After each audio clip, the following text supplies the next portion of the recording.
ಈಗ ಸುದ್ದಿಗಳನ್ನು ವಿವರವಾಗಿ ನೋಡ್ತಾ ಹೋಗೋಣ. ಬೆಳಗಾವಿಯಲ್ಲಿ ವಿಧಾನಮಂಡಲ ಅಧಿವೇಶನ ಶುರುವಾಗಿದ್ದು ಕಾಂಗ್ರೆಸ್ನಲ್ಲಿ ಇರುವಂತಹ ಕುರ್ಚಿ ಕದನಕ್ಕೇನೋ ತೇಪೆ ಹಚ್ಚುತ್ತಾರೆ, ಕಂಪ್ಲೀಟ್ ಆಗಿ ನಿಲ್ಲಿಸ್ತಾರೆ ಅನ್ನುವಂತಹ ನಿರೀಕ್ಷೆ ಏನಿತ್ತು ಅದು ಸಂಪೂರ್ಣವಾಗಿ ಹುಸಿಯಾಗಿದೆ. ಯಾಕಂದರೆ ಬೆಳಗಾವಿಯಲ್ಲಿ ಈಗ ಪ್ರತಿನಿತ್ಯ ಒಂದಲ್ಲ ಒಂದು ಸಭೆಗಳು ನಡೀತಾ ಇದ್ದಾವೆ.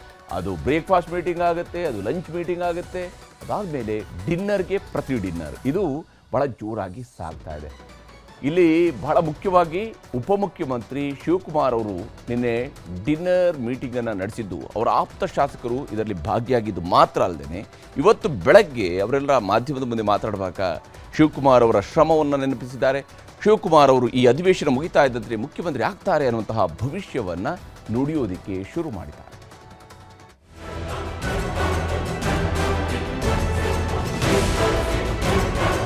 ನಾನು ಯಾವ ಬಲನೂ ಪ್ರದರ್ಶನ ಮಾಡೋದಿಲ್ಲ ಹೇಳಿದಾರೇನ್ರಿ. ಈಗ ನಾನು ಏನು ಹೇಳಕ್ಕಿಲ್ಲ ಅಂತ ಹೇಳಿದ್ರೆ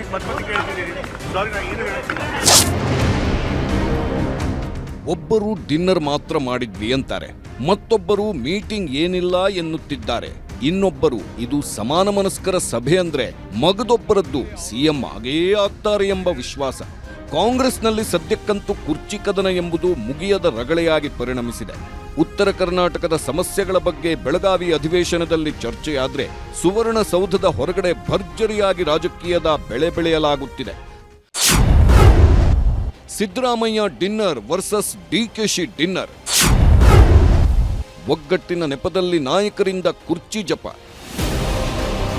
ಮೊನ್ನೆ ರಾತ್ರಿ ಸಿಎಂ ಸಿದ್ದರಾಮಯ್ಯ ತಮ್ಮ ಆಪ್ತ ಶಾಸಕರು ಹಾಗೂ ಸಚಿವರುಗಳ ಜೊತೆ ಮಾಜಿ ಶಾಸಕ ಫಿರೋಜ್ ಸೇಠ್ ಮನೆಗೆ ಡಿನ್ನರ್ಗೆ ಹೋಗಿದ್ರು. ಬಹುತೇಕ ಅಲ್ಪಸಂಖ್ಯಾತ ಶಾಸಕರು ಸಚಿವರು ಅವತ್ತಿನ ಡಿನ್ನರ್ನಲ್ಲಿ ಭಾಗಿಯಾಗಿದ್ದರು. ಮತ್ತೊಂದೆಡೆ ಬೆಳಗಾವಿಯ ಖಾಸಗಿ ಹೋಟೆಲ್ನಲ್ಲಿ ಸಚಿವ ಸತೀಶ್ ಜಾರಕಿಹೊಳಿ ಮತ್ತು ವಾಲ್ಮೀಕಿ ಪೀಠದ ಪ್ರಸನ್ನಾನಂದಪುರಿ ಶ್ರೀ ಜೊತೆಗೆ ವಾಲ್ಮೀಕಿ ಸಮುದಾಯದ ಶಾಸಕರು ಸಭೆ ನಡೆಸಿದ್ರು. ಇನ್ನೊಂದೆಡೆ ಮಾದಾರ ಪೀಠದ ಬಸವಮೂರ್ತಿ ಚೆನ್ನಯ್ಯ ಶ್ರೀಗಳ ನೇತೃತ್ವದಲ್ಲಿ ಎಸ್ಸಿ ಎಡಗೈ ಸಮುದಾಯದ ಸಭೆ ನಡೆಸಲಾಗಿತ್ತು. ಆ ಸಭೆಗಳು ಮುಗಿದ ಮೇಲೆ ನಿನ್ನೆ ಮಾತಾಡಿದ್ದ ಸಿಎಂ ಪುತ್ರ ಡಾಕ್ಟರ್ ಯತೀಂದ್ರ ಪೂರ್ಣಾವಧಿಗೆ ಸಿದ್ದರಾಮಯ್ಯನವರೇ ಮುಖ್ಯಮಂತ್ರಿ, ಕಾಂಗ್ರೆಸ್ ಹೈಕಮಾಂಡ್ ಕೂಡ ಈಗಾಗಲೇ ಇದನ್ನ ಕ್ಲಿಯರ್ ಮಾಡಿದೆ ಎಂದಿದ್ದರು. ಇದು ಸಹಜವಾಗಿಯೇ ಡಿಕೆ ಶಿವಕುಮಾರ್ ಮತ್ತು ಆಪ್ತರಿಗೆ ಕೋಪದ ಜೊತೆಗೆ ಆತಂಕವನ್ನೂ ತಂದಿಟ್ಟಿತ್ತು. ಈ ಮಧ್ಯೆ ರಾತ್ರಿ ಬೆಳಗಾವಿಯಲ್ಲಿ ಡಿಕೆ ಶಿವಕುಮಾರ್ ಆಪ್ತ ಪ್ರವೀಣ್ ದೊಡ್ಡಣ್ಣವರ ಫಾರ್ಮ್ ಹೌಸ್ನಲ್ಲಿ ಭರ್ಜರಿ ಡಿನ್ನರ್ ಪಾರ್ಟಿ ನಡೆದಿದೆ. ಇದರಲ್ಲಿ ಸಿಎಂ ಆಪ್ತ ಬಣದಲ್ಲಿ ಗುರುತಿಸಿಕೊಂಡಿರುವ ಶಾಸಕರು ಸಚಿವರು ಸೇರಿದಂತೆ ಸರಿಸುಮಾರು 40ಕ್ಕೂ ಹೆಚ್ಚು ಶಾಸಕರು 5ಕ್ಕೂ ಹೆಚ್ಚು ಸಚಿವರು ಭಾಗಿಯಾಗಿದ್ದರು. ಇದು ಈಗ ಕುರ್ಚಿ ಕದನದಲ್ಲಿ ನಂಬರ್ಗೆ ಮಾಟ ಶುರುವಾಯ್ತಾ ಅನ್ನೋ ಅನುಮಾನಕ್ಕೆ ಕಾರಣವಾಗಿದೆ.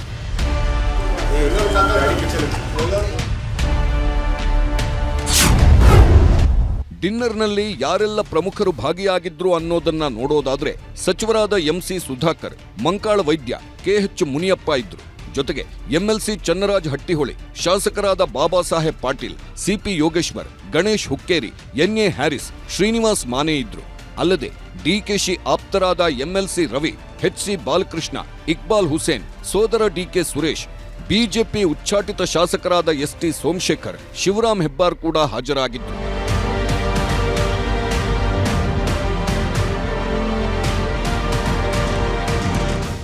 ರಾತ್ರಿ ಮಾಡಿದ ಊಟದ ಬಗ್ಗೆ ಇವತ್ತು ಬೆಳಿಗ್ಗೆ ಡಿಸಿಎಂ ಸೇರಿದಂತೆ ಡಿನ್ನರ್ಗೆ ಹೋಗಿದ್ದ ಶಾಸಕರು ಮಾತಾಡಿದ್ದಾರೆ. ಡಿಸಿಎಂ ಅಲ್ಲಿ ನಡೆದಿದ್ದು ಕೇವಲ ಡಿನ್ನರ್. 15 ವರ್ಷಗಳಿಂದ ಊಟಕ್ಕೆ ಕರೀತಿದ್ರು ಅಂದ್ರೆ ಅವರ ಅತ್ಯಾಪ್ತ ಶಾಸಕ ಇಕ್ಬಾಲ್ ಹುಸೇನ್ ಬೆಳಗಾವಿ ಅಧಿವೇಶನ ಮುಗಿಯುತ್ತಿದ್ದಂತೆ ಸಿಎಂ ಕುರ್ಚಿಯಲ್ಲಿ ಡಿಕೆಶಿ ಕುಳಿತುಕೊಳ್ಳುತ್ತಾರೆ ಎಂಬ ವಿಶ್ವಾಸದಲ್ಲಿದ್ದಾರೆ. ಯಾವ ಊಟನೂ ಇಲ್ಲ. ಅದು ನಮ್ಮ ಜಿಲ್ಲಾ ಕಾಂಗ್ರೆಸ್ನ ಮಾಜಿ ಅಧ್ಯಕ್ಷರು ಫ್ಯಾಮಿಲಿ, ದೊಡ್ಡ ಫ್ಯಾಮಿಲಿ, ಕಾಂಗ್ರೆಸ್ ಪಾರ್ಟಿ ಫ್ಯಾಮಿಲಿ 15 ವರ್ಷದಿಂದ ಕೇಳ್ತಾ ಇದ್ರು ಊಟಕ್ಕೆ ಬನ್ನಿ. ಒಂದಷ್ಟು ಜನ ಹೋಗಿದ್ದಾರೆ. ಕೂಲಿ ಯಾಕೆ ಸಿಕ್ಕದಿಲ್ಲ? ಕೂಲಿ ಯಾರು ಕೊಡೋದಿಲ್ಲ ಅಂತ ಹೇಳ್ತಕ್ಕಂಥವ್ರು ಯಾರಿದ್ದಾರೆ? ಕಷ್ಟಪಟ್ಟಿಲ್ವಾ? ಇಡೀ ರಾಜ್ಯ ಸುತ್ತಾಡಿಲ್ವಾ? ನಾನು ಹೇಳ್ತಾ ಇದ್ದೀನಿ, ಶಿವಕುಮಾರ್ ಅವ್ರಿಗೆ ಒಂದು ಅವಕಾಶ ಇದೆ. ಶಿವಕುಮಾರ್ ಅವರು ಮುಖ್ಯಮಂತ್ರಿ ಆಗ್ತಾರೆ. ಈ ಎಲ್ಲದಕ್ಕೂ ಹಣೆ ಬರಾನೇ. ಡಿನ್ನರ್ ಮೀಟಿಂಗು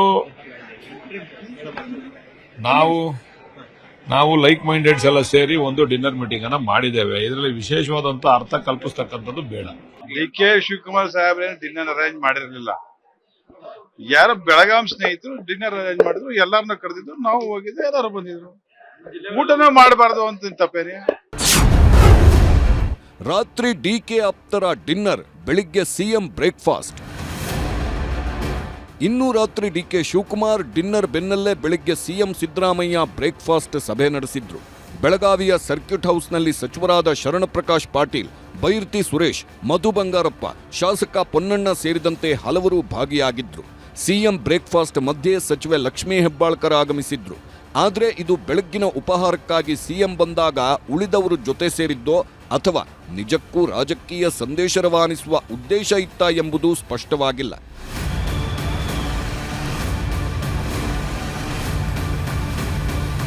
ಆದರೆ ಬೆಳಿಗ್ಗೆ ಬ್ರೇಕ್ಫಾಸ್ಟ್ ಮುಗಿಸಿ ಬಂದ ಮೇಲೆ ಮಾಧ್ಯಮಗಳ ಪ್ರತಿನಿಧಿಗಳು ಯಾವಾಗ ದೆಹಲಿಗೆ ಹೋಗ್ತೀರಿ ಎಂದು ಪ್ರಶ್ನಿಸಿದ್ದಕ್ಕೆ ಸಿಎಂ ಗರಂ ಆಗಿದ್ದಾರೆ. ಮತ್ತೊಂದೆಡೆ 5 ವರ್ಷ ಸಿದ್ದರಾಮಯ್ಯನವರೇ ಮುಖ್ಯಮಂತ್ರಿ ಎಂದು ನಿನ್ನೆ ಹೇಳಿದ್ದ ಡಾಕ್ಟರ್ ಯತೀಂದ್ರ ಇವತ್ತು ಮತ್ತೊಮ್ಮೆ ಸಡನ್ ಮೌನಕ್ಕೆ ಜಾರಿದ್ದಾರೆ.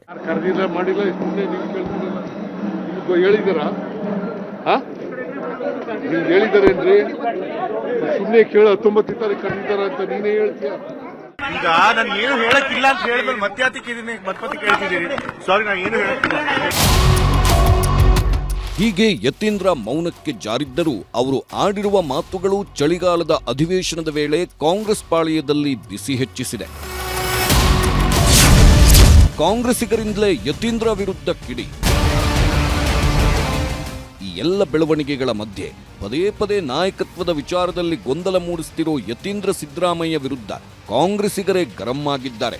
ಈ ಬಗ್ಗೆ ಖುದ್ದು ಸತೀಶ್ ಜಾರಕಿಹೊಳಿ ಬೇಸರ ವ್ಯಕ್ತಪಡಿಸಿದ್ರೆ ಡಿಕೆಶಿ ಆಪ್ತಬಣ ಕೂಡ ಯತೀಂದ್ರ ವಿಚಾರದಲ್ಲಿ ಗರಂ ಆಗಿದೆ. ವರಿಷ್ಠ ಗಮನಕ್ಕೆ ತರೋಣ ಈಗಾಗಿದೆ ಅಂತ, ಮುಂದೆ ಆಗಬಾರಂಗೆ ನೋಡ್ಕೊಳ್ಳೋದು ಅಷ್ಟೇ. ಈಗಂತೂ ಆಗಿದೆ, ವಾಪಸ್ ಬರೋಲ್ಲ. ಅವ್ರು ಹೇಳಬಾರ್ದು, ಅವ್ರ ಪರವಾಗಿ ಬೇರೆ ಯಾರು ಹೇಳಿದ್ರೆ ಓಕೆ. ಮುಖ್ಯಮಂತ್ರಿಯಾಗಿ ನಂದು ಓಟಿದೆ, ನನಗೆ ಮಾಹಿತಿ ಇಲ್ಲದ್ದು MLC ಮಾಹಿತಿ ಇರುತ್ತಾ? ಅವ್ರವ್ರ ಕಲ್ಪನೆ ಮಾತಾಡ್ತಾರೆ. ಸೂಕ್ತ ಸಂದರ್ಭದಲ್ಲಿ ಸೂಕ್ತ ನಿರ್ಧಾರ ತೆಗೆದುಕೊಂತಾರೆ. ಅದಕ್ಕೆ ಯತೀಂದ್ರ ಅವರಾಗಲಿ ನಾನಾಗಲಿ ಮಾತಾಡ್ತಕ್ಕಂಥದ್ದು ಅದು ಸೂಕ್ತ ಅಲ್ಲ ಅಂತ ನನ್ನ ಅಭಿಪ್ರಾಯ. ಈ ಎಲ್ಲ ಬೆಳವಣಿಗೆಗಳ ಮಧ್ಯೆ ನಾಡಿದ್ದು ದೆಹಲಿಯಲ್ಲಿ ವೋಟ್ ಚೋರಿ ವಿರುದ್ಧ ಕಾಂಗ್ರೆಸ್ ಬೃಹತ್ ಹೋರಾಟ ಹಮ್ಮಿಕೊಂಡಿದೆ. ಆ ಕಾರ್ಯಕ್ರಮದಲ್ಲಿ CM Siddaramaiah, DCM DK Shivakumar ಸೇರಿದಂತೆ ಸಚಿವರು, ಶಾಸಕರು ಭಾಗಿಯಾಗಲಿದ್ದಾರೆ. ಕಾರ್ಯಕ್ರಮಕ್ಕೂ ಮುಂಚಿತವಾಗಿ ಅಥವಾ ಕಾರ್ಯಕ್ರಮದ ಬಳಿಕ ಸಿಎಂ ಹಾಗೂ ಡಿಸಿಎಂ ಹೈಕಮಾಂಡ್ ನಾಯಕರನ್ನ ಭೇಟಿಯಾಗುವ ಸಾಧ್ಯತೆ ಇದೆ. ಹೀಗಾಗಿ ದಿಲ್ಲಿ ನಾಯಕರು ತಮ್ಮ ಅಂಗಳದಲ್ಲಿರುವ ಚೆಂಡನ್ನ ಮತ್ತೆ ಎಲ್ಲಿಗೆ ಎಸೆಯುತ್ತಾರೆಂದು ನೋಡಬೇಕಿದೆ.